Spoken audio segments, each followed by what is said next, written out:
जय हिंद। हम लोग स्टार्ट करने वाले अध्याय तीसरा। अध्याय तीसरा हमारा क्या दिया है? दो चर वाले रैखिक समीकरण का युग्म। पहले हम इसके परिचय के बारे में पढ़ लेते हैं, इसका परिचय क्या चीज है। ठीक है, चर के बारे में बताया था, ए से लेकर जेड तक को क्या बोलते हैं? चर। ए टू जेड इसको बोलते हैं चर। एक से लेकर अनंत तक की गिनतियों क्या बोलते हैं? अचर।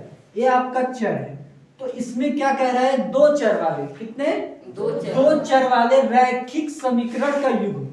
मतलब दो चर वाले रैखिक समीकरण का क्या रहेगा? युग्म। जैसे आपका क्या दो चर वाला बोला है तो दो चर रहेंगे, दो के अलावा तीसरा चर नहीं रहेगा। इसमें मात्र दो चर रहेंगे, चाहे एक्स वाई हो, चाहे ए बी हो, चाहे यम एन हो, बस दो ही चर रहेंगे।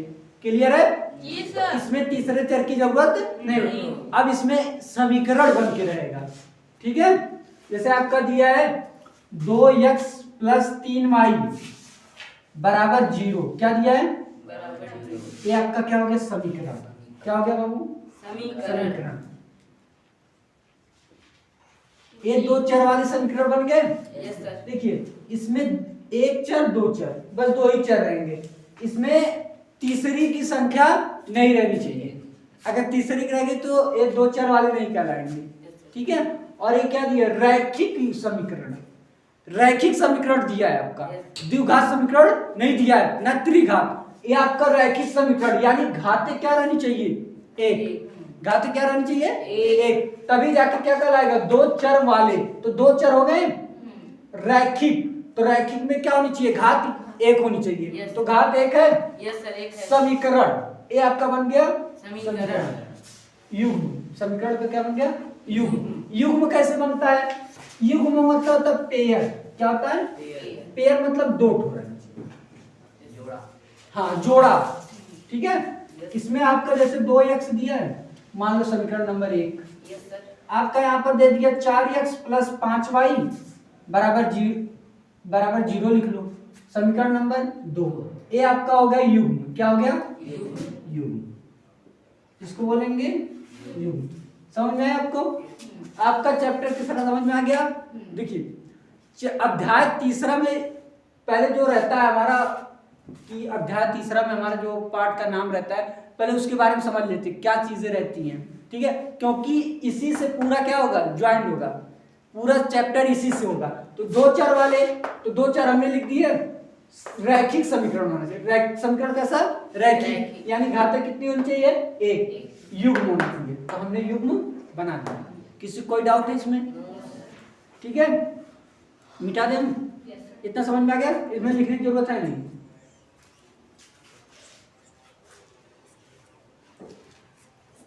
आपने दो चीज, संपाती रेखा। कौन सी रेखा?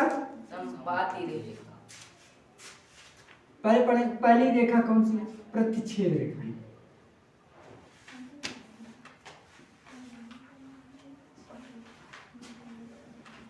प्रतिच्छेद रेखा। दूसरा हमारा है, आप लोग लिखिए, समपाती रेखा है। समपाती।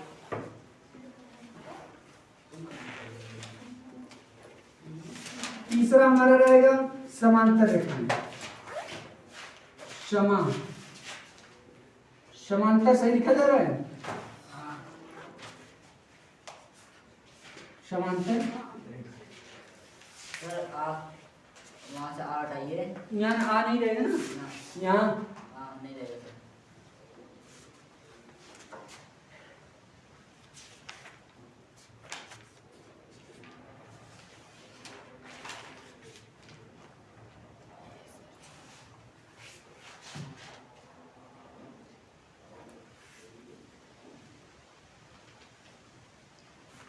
देखिए, हो गया। प्रतिच्छेद रेखाएं, दूसरा आपका संपाती, तीसरा समांतर। नाम से इसके पता चलता है कौन सी कैसी रेखाएं हैं। प्रतिच्छेद का मतलब क्या होता है? छेदती हुई नहीं, जब दो काटे ऐसे करके, वही कह रही हूँ। तुमको बोलने की जरूरत भी नहीं है, शांति से बैठो। वीडियो काटो।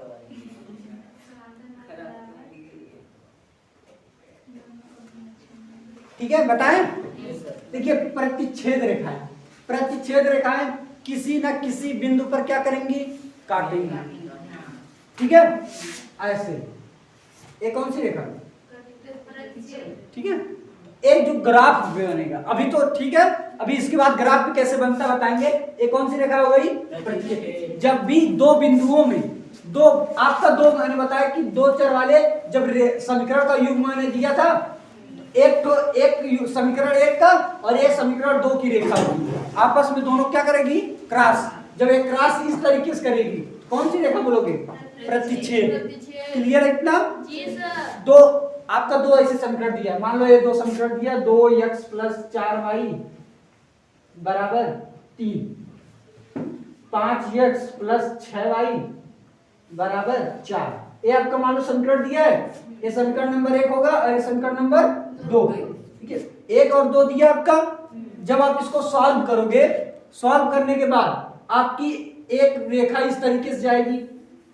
अगर एक रेखा इस तरीके से गई और दूसरी रेखा इस तरीके से, तो कौन सी रेखा कहलाएगी, प्रतिच्छेद। ठीक है।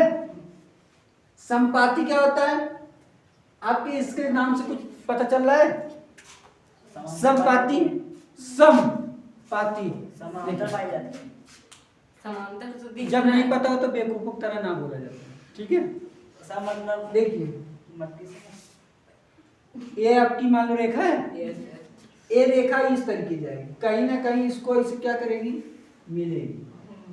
ठीक है, इस तरीके से जाके इस तरीके से मिलेगी। ठीक है, आप इसको कौन सी रेखा बोलेंगे, संपाती रेखा। समझ में आया। जी सर। संपाती रेखा आप दोनों निकलेंगी, लेकिन कहीं ना कहीं आप आपस में कहीं ना कहीं जाके क्या हो जाएंगी, मिल जाएंगे। क्लियर इतना।